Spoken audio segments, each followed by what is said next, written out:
yacht, chain swinging, clang clang, and it costs a lot. Bitch, I'm always at the guala, yeah, and you are not badass beat. Keep on going till you hit the spot. Whoa, I'm a big bag hunter with the.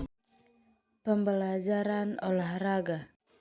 Belajar adalah perubahan yang relatif permanen dalam perilaku atau potensi perilaku sebagai hasil dari pengalaman atau latihan yang diperkuat.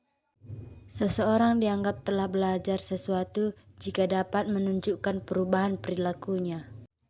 Belajar merupakan akibat adanya interaksi antara stimulus dan respon. Stimulus dan respon.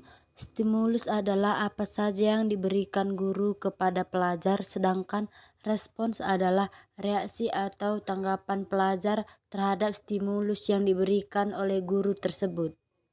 Pembelajaran adalah proses interaksi peserta didik dengan pendidik dan sumber belajar pada suatu lingkungan belajar.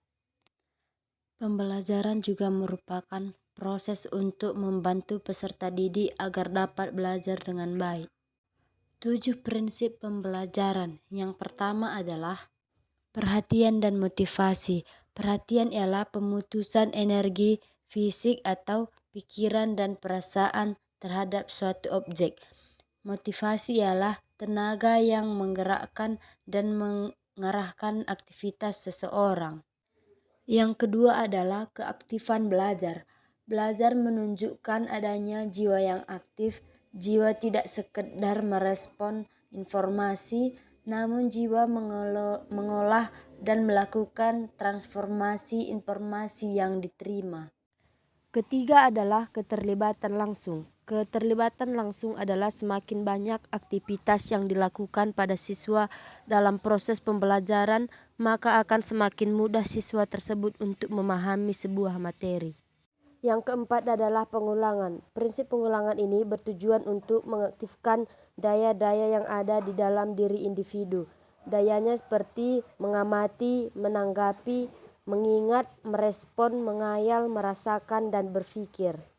Yang kelima adalah tantangan. Maksud dari prinsip tantangan adalah bahwa dalam proses belajar itu tidak pernah ada yang mulus, pasti ada hambatan yang ditemui di dalam proses pembelajarannya. Yang keenam adalah balikan dan penguatan. Balikan yang segera diperoleh siswa setelah belajar membuat siswa terdorong untuk belajar lebih giat dan bersemangat. Penguatan itu ada 2, penguatan positif dan penguatan negatif. Yang ketujuh adalah perbedaan individual. Untuk bisa memahami dan membuat hasil belajar siswa itu lebih optimal, maka yang pertama kita harus memahami karakteristik. Yang kedua, menentukan cara belajar. Yang ketiga, hasil belajar memuaskan. Apa itu olahraga? Kata olahraga mengandung kata dasar olah dan raga. Olah adalah suatu proses kegiatan, sedangkan raga adalah badan atau tubuh. Jadi olahraga dapat diartikan sebagai suatu kegiatan menggerakkan seluruh atau sebagian tubuh, baik untuk kesehatan maupun hiburan. 4. Tujuan olahraga. Yang pertama terkait dengan tujuannya. Untuk pendidikan, olahraga dimasukkan ke dalam mata pelajaran di sekolah dengan istilah pendidikan jasmani.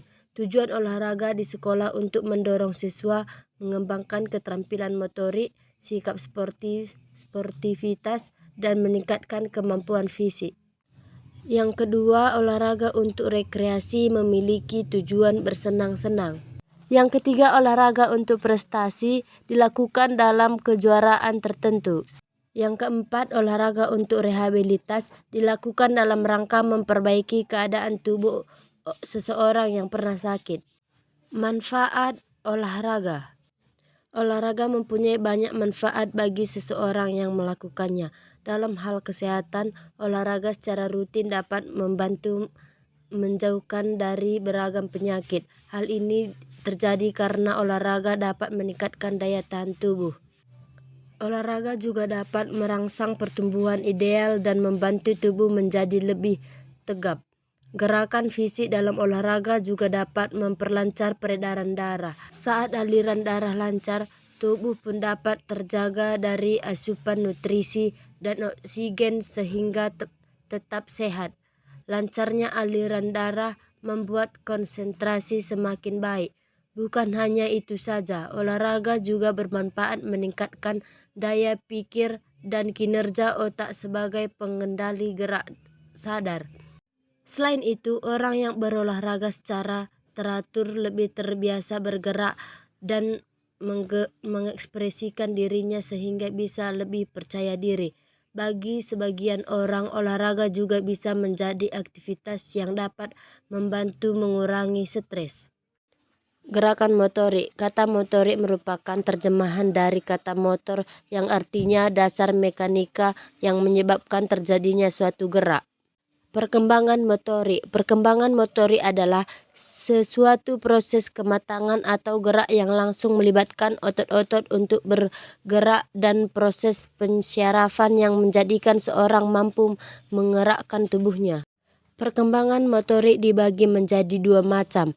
Yang pertama, perkembangan motorik kasar. Yang kedua, perkembangan motorik halus. Pengertian motorik kasar. Motorik kasar adalah gerakan tubuh yang membutuhkan keseimbangan dan koordinasi antar anggota tubuh dengan menggunakan otot-otot besar, sebagian atau seluruh anggota tubuh yang dipengaruhi oleh usia, berat badan, dan perkembangan anak secara fisik. Sedangkan motorik halus adalah kemampuan yang berhubungan dengan keterampilan fisik yang melibatkan otot kecil dan koordinasi mata, tangan.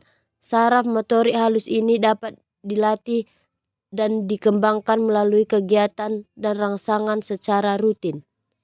Contoh gerakan motorik kasar: merangkak, berjalan, melompat, kemampuan duduk, menendang, berlari, atau naik turun tangga. Contoh gerakan motorik halus: menggambar, menulis, memotong, menyusun puzzle, atau memasukkan balok sesuai bentuknya. Perbedaan motorik kasar dan motorik halus. Motorik kasar: 1. Otot besar. 2. Koordinasi anggota tubuh dengan otot besar. 3.